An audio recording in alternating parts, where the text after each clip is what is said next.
Hello aspirant, welcome to Baruipur competitive centre. তো আজকে আমি যে বিষয়টা নিয়ে আলোচনা করব সেটা হচ্ছে ভারতে ক্রীড়া জগতে সব থেকে যে বড় পুরস্কার বা বৃহত্তম পুরস্কার সেইটা নিয়ে। সেটা কি? সেটা হচ্ছে মেজর ধ্যানচাঁদ খেলরত্ন পুরস্কার। তো এই যে পুরস্কারটা, সেটার আগে নাম ছিল রাজীব গান্ধী খেলরত্ন পুরস্কার। সেটা নিয়ে আমি ডিটেলে কথা এর পরেই জাস্ট বলবো।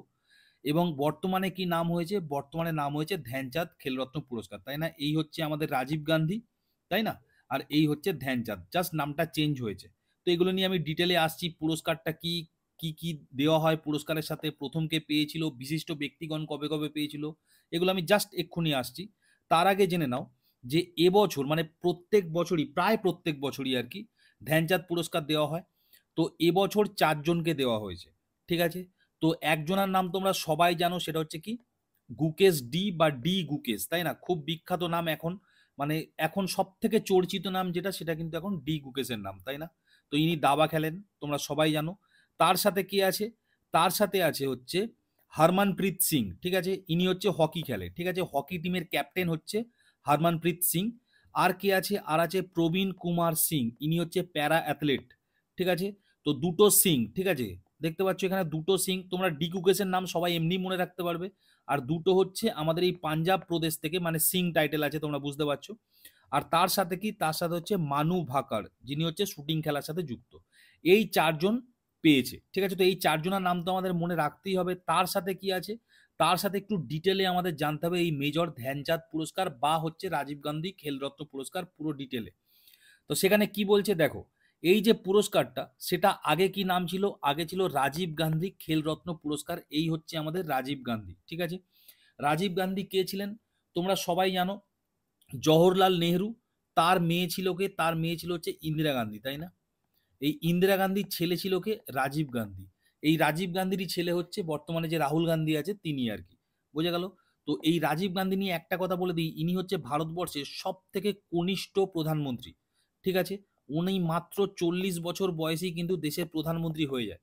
এবং এটাও বলে দিই, এই যে আপকি বার 400 বার বিজেপির যে স্লোগান ছিল, বিজেপি তো এই স্বপ্ন করতে পারেনি, কিন্তু ইনি 414টা কিন্তু সিট পেয়ে কিন্তু জিতেছিল যে বছর ইন্দিরা গান্ধী মারা যায়, অর্থাৎ 1984 সালে, ঠিক আছে? এনার মা যখন মারা যায়, তারপরে কিন্তু ইনি ভোটে মানে যে লড়ে মানে মানে দাঁড়ান এবং জেতেন, ম্যাসিভ ভোটে জেতেন, 414টা সিট পেয়েছিলেন। তো এগুলো একটু মনে রাখবে এনার সম্পর্কে। আর কি, এবার দেখো আমরা ফিরে আসি টপিকে। সেটা কি বলছে? রাজীব গান্ধী খেলরত্ন পুরস্কার। ইনিও মারা যান কত সালে জানো? ইনিও মারা যান, অ্যাকচুয়ালি খুন হন। ইনিও খুন হন 1991 সাল নাগাদ, ঠিক আছে? এবং এই খুন হওয়ার পরই, মানে এনার যে অ্যাসাসিনেশন, তার পরে পরেই কিন্তু অ্যাওয়ার্ডটা যেহেতু শুরু হয়েছিল, তাই জন্য নাম হয়েছিল রাজীব গান্ধী খেলরত্ন পুরস্কার, ঠিক আছে? দেখো এখানে বলছে ক্রীড়া ক্ষেত্রে প্রদান করা হয় সর্বোচ্চ সম্মান, ঠিক আছে? অবশ্যই সর্বোচ্চ সম্মান, এর থেকে বড় সম্মান আর নেই। অর্জুন পুরস্কার যা বা বাকি যে সমস্ত পুরস্কার আছে, তারা সব কিন্তু এই পুরস্কারের থেকে সাম্মানিক দিক থেকে নিচে ধরা হয়। যাই হোক, বলছে বর্তমানে এটার নাম চেঞ্জ করা হয়েছে এবং নামটা কি করা হয়েছে? মেজর ধ্যানচাঁদ খেলরত্ন পুরস্কার, ঠিক আছে? পুরস্কার সম্পর্কিত কটা তথ্য জেনে নাও। কি বলছে? বলছে 1991-92 সালে এটা চালু হয়। আমি কি বললাম? 1991 সালে ইনি মারা যান। তোমরা সবাই কমেন্ট বক্সে লিখবে কত তারিখে মারা যান, ঠিক আছে? এটা খুব ইম্পর্টেন্ট, কিন্তু একটা বাংলা গানও আছে এই নিয়ে। সেখানে তারিখ, সময়, ডেট মেনশন করা আছে, সাল, তাই না? বিখ্যাত গান আছে একটা বাংলা। তো যাই হোক, ইনি যেহেতু মারা যান এবং তার সেই বছর থেকেই যেহেতু চালু হয় পুরস্কারটা দেওয়া, তাই জন্য এনার নামেতেই কিন্তু পুরস্কারটা দেওয়া শুরু হয়েছিল। যাই হোক, এটা কোন ডিপার্টমেন্ট থেকে দেওয়া হয়? এটা হচ্ছে যুব ও ক্রীড়া মন্ত্রক থেকে, ঠিক আছে? যুব ও তোমরা জানো ভারত সরকারের বিভিন্ন মিনিস্ট্রি আছে বা মন্ত্রক আছে, একটা আছে তার মধ্যে যুব ও ক্রীড়া মন্ত্রক, সেখান থেকে এইটা দেওয়া হয়, ঠিক আছে?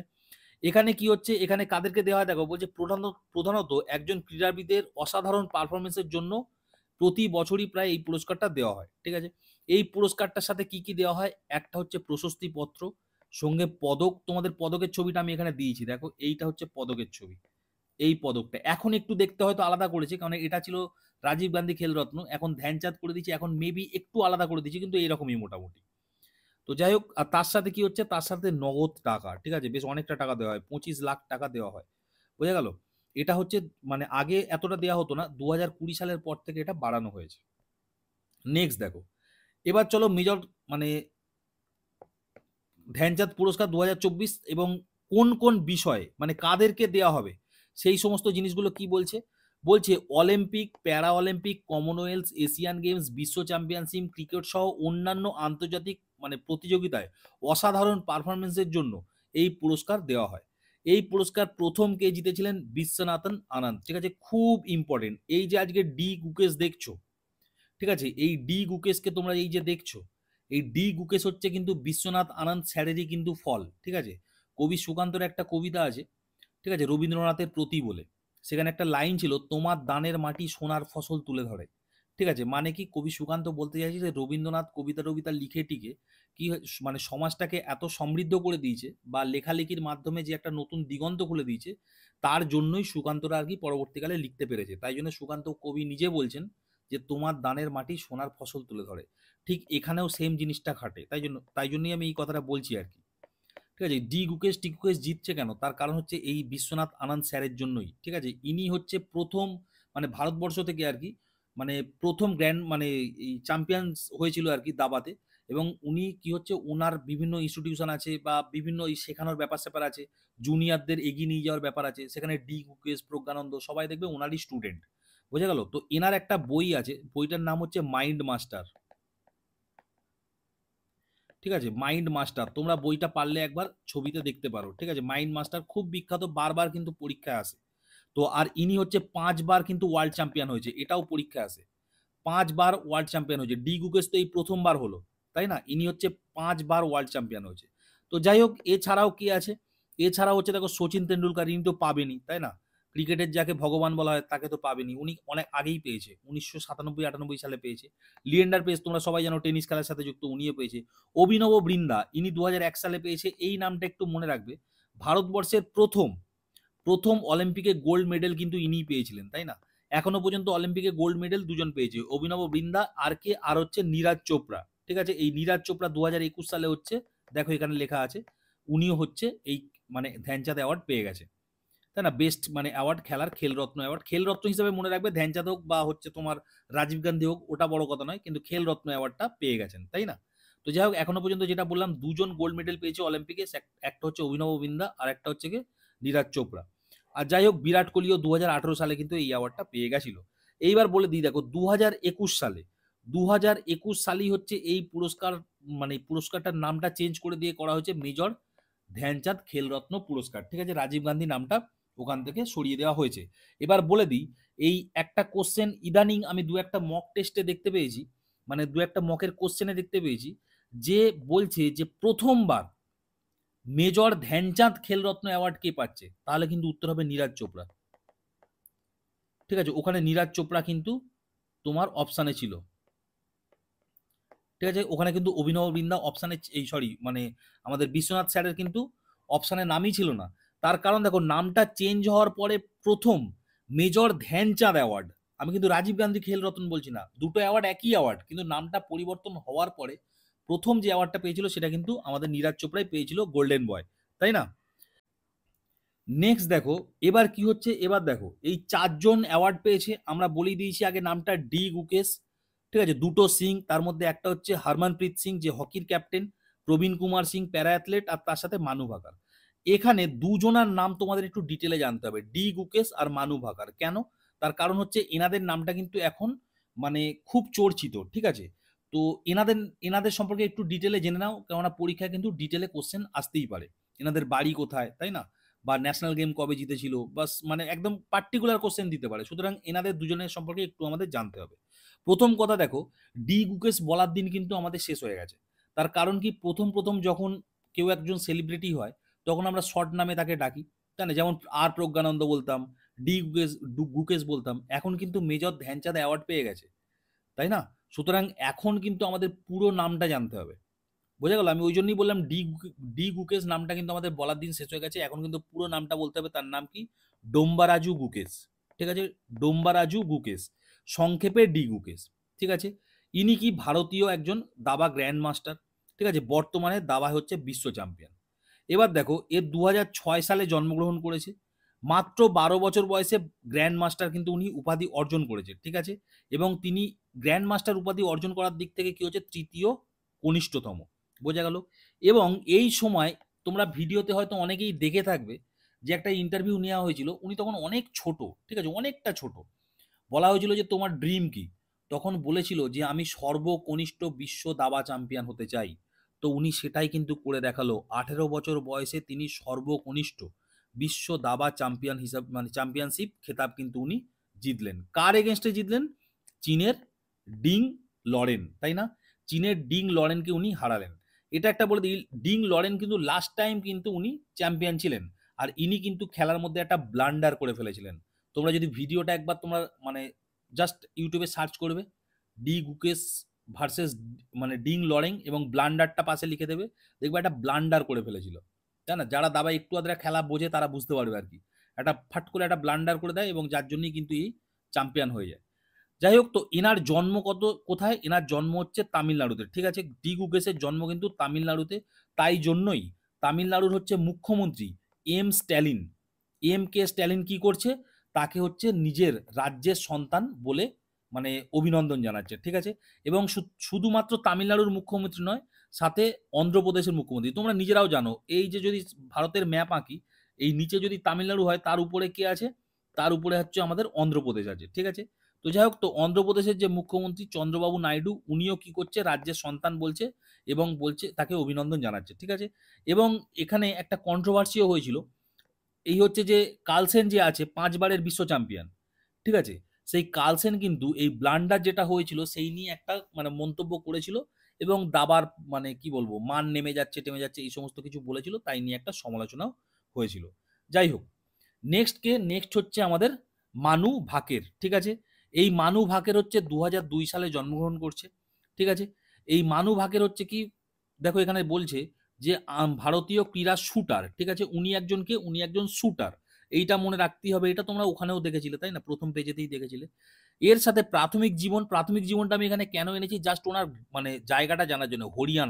হরিয়ানার ঝাজ্জার জেলা, ঠিক আছে? এগুলো কিন্তু আমাদের জানতে হবে। আমি আগেই বললাম এনারা কিন্তু এখন সেলিব্রিটি হয়ে গেছে। যেমন নীরাজ চোপড়া, সবাই জানতো নীরাজ চোপড়ার বাড়ি হরিয়ানা, কিন্তু নীরাজ চোপড়া একটা পরীক্ষায় নীরাজ চোপড়ার বাড়ি হরিয়ানা ওইসব দেয়নি। ওনার জেলাটার নাম দিয়েছে পানিপত। যে পানিপতের যুদ্ধ হয়েছিল না, নীরাজ চোপড়ার বাড়ি কিন্তু পানিপতে।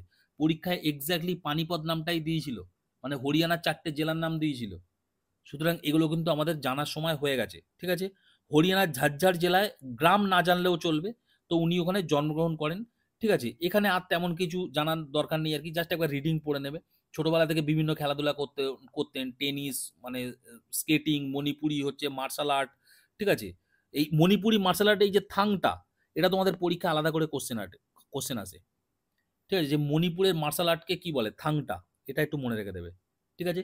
মণিপুরের মার্শাল আর্ট তোমরা একটা নোট বানিয়ে নাও একটা জায়গায়, মণিপুরের মার্শাল আর্ট, ঠিক আছে? কেরালার মার্শাল আর্ট, মধ্যপ্রদেশের মার্শাল আর্ট, ঠিক আছে? এই সমস্ত 4-5টা রাজ্যের মার্শাল আর্ট মানে তোমার অবশ্যই লাগবে, পরীক্ষায় ডিরেক্ট কোশ্চেন চলে আসে। তো যাই হোক, তো ইনি পরে কি হচ্ছে 14 বছর বয়সে শুটিংকেই নিজের পেশা হিসাবে মানে বেছে নিয়েছিল।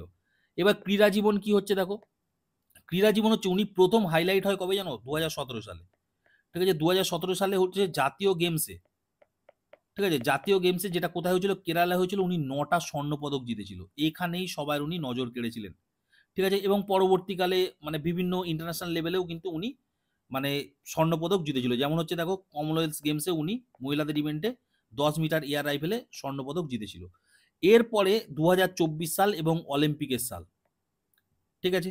2024 অলিম্পিক কোথায় হয়েছিল? প্যারিস অলিম্পিক, ঠিক আছে? এবং মানু ভাকের কি করছে? মানু ভাকের 10 মিটার এয়ার পিস্তল ইভেন্টে ব্রোঞ্জ পদক পাচ্ছে, ঠিক আছে? কথা হলো একটা ব্রোঞ্জ পদক মানে পদক উনি পেতে পারেন এইটা, তাহলে আর একটা হাতে কি করছে? উনি দুটো ব্রোঞ্জ পদক পেয়েছে এবং দুটোই কিন্তু শুটার হিসাবে। একটা হচ্ছে উনি ইন্ডিভিজুয়াল পেয়েছে, আর একটা হচ্ছে মিক্স ডবল, ঠিক আছে? এখানে দেখো 10 মিটার এয়ার পিস্তল মিক্স টিমে কিন্তু উনি পদক লাভ করেছে, সুতরাং দুটো পদক উনি পেয়েছিলেন, ঠিক আছে? এইবার দেখো সম্প্রতি আর কি একটা কন্ট্রোভার্সি হয়েছিল অলিম্পিকে। এই মানে জয়ের পরেও কিন্তু মেজর ধ্যানচাঁদ খেলরত্ন পুরস্কারে মনোনয়নে মানু ভাকেরের নাম অন্তর্ভুক্ত প্রথমে কিন্তু হয়নি। বুঝতে পারলে? একটা বিতর্ক সৃষ্টি হয়েছিল এবং এই নিয়ে কিন্তু একটা ভালো রকম বেশ বিতর্ক সৃষ্টি হয়েছিল যে ওনার যে উনি নামটা আর কি মনোনয়ন দেবে, এই যে পুরস্কারটা উনি পেলেন 4 জনের মধ্যে একজন, এই নামটাই প্রথমে উনি কিন্তু অন্তর্ভুক্ত হয়নি, ঠিক আছে? এই নিয়ে বিতর্ক হয়, ওনার বাবা অনেক কমেন্ট করেছিল, তাই না? বাকি অনেক মিডিয়া অনেক কমেন্ট করেছিল। তো যাই হোক, তারপরে উনি নিজেই নিজের দায় স্বীকার করে নিয়েছিলেন এবং বলেছিলেন যে একটা ভুল হয়েছিল আর কি। ঠিক আছে, সে যাই হোক, ওই সমস্ত ভুল টুল মানে সেসব ছাড়ো, কিন্তু এন্ড অফ দ্য ডে কি, উনি হচ্ছে ভারতরত্ন পেয়ে গেছে। মানে এনাদের কিন্তু আর কিছু পাওয়ার নেই। ভেবে দেখো, মানে এই যে মানু ভাকের বলো, ঠিক আছে, আমাদের ডি গুকেশ বলো, বা হচ্ছে তোমাদের দুটো সিং, তাই না, আমাদের হচ্ছে হরমনপ্রীত সিং আর হচ্ছে প্রবীণ কুমার সিং, এনাদের কিন্তু আর কিছু পাওয়ার নেই। একটা মানুষ কি দেখে জীবনে, একটা যারা খেলোয়াড় তারা কি স্বপ্ন দেখে, যে সব থেকে বেস্ট কি আমি করতে পারি, তাই না, সব থেকে বেস্ট ভারতবর্ষ তোমাকে কি দিতে পারে, একটা খেলোয়াড়কে এই খেলরত্ন অ্যাওয়ার্ডই দিতে পারে, সেটা কিন্তু ওরা পেয়ে গেছে, তাই না। মানে এই যে ডি গুকেশ, ও 18 বছর বয়সে ওনার কিন্তু স্বপ্ন শেষ হয়ে গেছে, মানে স্বপ্ন যা ছিল ওটা কিন্তু ওনার কমপ্লিট হয়ে গেছে। এরপরে কি, এরপরে ওটাকেই রিপিট করতে হবে, তাই না। এনারা বেস্টটা এনারা পেয়ে গেছে। মানুভাকের যদিও ব্রোঞ্জ পেয়েছে, দুটো ব্রোঞ্জ পেয়েছে, ওনার গোল্ড পাওয়ার ব্যাপারটা থাকলেও থাকতে পারে, তাই না, কিন্তু ভারতবর্ষ ওনার জন্য যা করতে পারে অ্যাজ এ প্লেয়ার, ওটা কিন্তু করে দিয়েছে, খেলরত্ন অ্যাওয়ার্ডই দিয়ে দিয়েছে। হ্যাঁ, ম্যাক্স টু ম্যাক্স কি হতে পারে, ম্যাক্স টু ম্যাক্স হতে পারে এরপরে হয়তো ভারতরত্ন টত্ন এই সমস্ত কিছু পেতে পারে, তাই না। ভারতরত্নটা হচ্ছে সব থেকে বড় অ্যাওয়ার্ড ধরা হয় অ্যাজ এ মানে সিভিলিয়ানদের মধ্যে, যেটা একমাত্র একটা খেলোয়াড়ই পেয়েছে। সেটা কে, সেটা হচ্ছে সচিন তেন্ডুলকার, তাই না। এটাও মনে রেখে দেবে। আমি এই কথাগুলো বলি কেননা প্রত্যেকটাই ইম্পর্টেন্ট কথা, ঠিক আছে। এই যে সচিন তেন্ডুলকার, ঠিক আছে, এই সচিন তেন্ডুলকার একমাত্র ব্যক্তি যিনি কি, যিনি হচ্ছে ভারতরত্ন অ্যাওয়ার্ড পেয়েছে অ্যাজ এ প্লেয়ার, ঠিক আছে। কেউ পায়নি, মেজর ধ্যানচাঁদও পায়নি। এই নিয়েও কন্ট্রোভার্সি হয়েছিল যে মেজর ধ্যানচাঁদের মতো প্লেয়ার পায়নি, তারপর হচ্ছে মিলখা সিং এর মতো প্লেয়ার পায়নি, তাহলে তুমি সচিনকে দিচ্ছ কেন, তাহলে আগে ওদেরকে দাও, তাই না। তো যাই হোক, সচিন তেন্ডুলকারকে দেওয়া হয়েছিল এবং আশা করা যায় হচ্ছে এনাদেরকেও পরে দেওয়া হবে আর কি। এনারা ডিজার্ভ করে, তাই না, মেজর ধ্যানচাঁদ বলো, তারপর হচ্ছে আমাদের মিলখা সিং বলো, এনারা হচ্ছে ভারতরত্ন ডিজার্ভ করে। আশা করি পরবর্তীকালে সরকারের ঘুম ভাঙবে এবং এগুলো ঠিক করবে। তো যাই হোক, এই ছিল আজকের আমার ক্লাস। ঠিক আছে, আমি এই ক্লাসে কি করালাম, এই ক্লাসে আমি আজ এবছর যারা পেয়েছে তাদের নামগুলো বললাম, এবং এই মানে পুরস্কারটা কি, কবে থেকে শুরু হয়েছে, নামটা কবে পরিবর্তন হয়েছে, নামটা পরিবর্তন হয়ে প্রথম কে পেয়েছে, কত টাকা মূল্য দেওয়া, মানে কত টাকা দেওয়া হয়, সাথে কি কি দেওয়া হয়, ঠিক আছে, এবং বিশিষ্ট ব্যক্তিগণ যারা যারা এই সমস্ত মানে মানে পুরস্কার পেয়েছে, এবং তার সাথে কে, তার সাথে হচ্ছে আমাদের ডি গুকেশ বা হচ্ছে ডোম্বারাজু গুকেশ, নামটা কিন্তু মনে রাখবে, ডোম্বারাজু গুকেশ এবং হচ্ছে মানু ভাকের, এনারাও, এনাদের সম্পর্কেও আমি ডিটেলে সমস্ত কিছু বলে দিলাম। তো যাই হোক, এছাড়াও একটা কথা বলি, ইনি কিন্তু আমাদের বারুইপুরে এসেছিলেন দুর্গাপুজোয়, ঠিক আছে। আমাদের এই বারুইপুরের পদ্মপুকুরে একটা ক্লাব আছে, তো ইনি এসেছিলেন। তো এটাও একটু মানে আমরা যদিও দেখতে যেতে পারিনি, তবে ইনি কিন্তু বারুইপুরে এসেছিলেন, মানে বেশ বিজ্ঞাপন টিজ্ঞাপন আমাদের এখানে দেওয়া হয়েছিল। তো যাই হোক, বারুইপুর মানুষের জন্যই বেশ ভালো। আমার চ্যানেলটার নামও বারুইপুর, তাই জন্য আমি বলে দিলাম। তো যাই হোক, এই ছিল আজকে ক্লাস। তোমরা অবশ্যই জানাবে ক্লাসটা তোমাদের কেমন লাগলো, এবং যদি ভালো লেগে থাকে তাহলে একটু শেয়ার করো, বন্ধু বান্ধবকে জানিও, ঠিক আছে, কেননা আমার চ্যানেলের গ্রো খুব কমে গেছে, ঠিক আছে। তো আমি চেষ্টা করি ভালো ভালো কন্টেন্টই আনার। তো একটু সাবস্ক্রাইব করো, যারা সাবস্ক্রাইব না করেই দেখো আর কি, তারা একটু পারলে সাবস্ক্রাইব করো, এবং অবশ্যই ভালো লাগলে একটা লাইক দিও। দেখা হবে পরের ভিডিও, ততক্ষণ স্টে টিউন এন্ড বাই।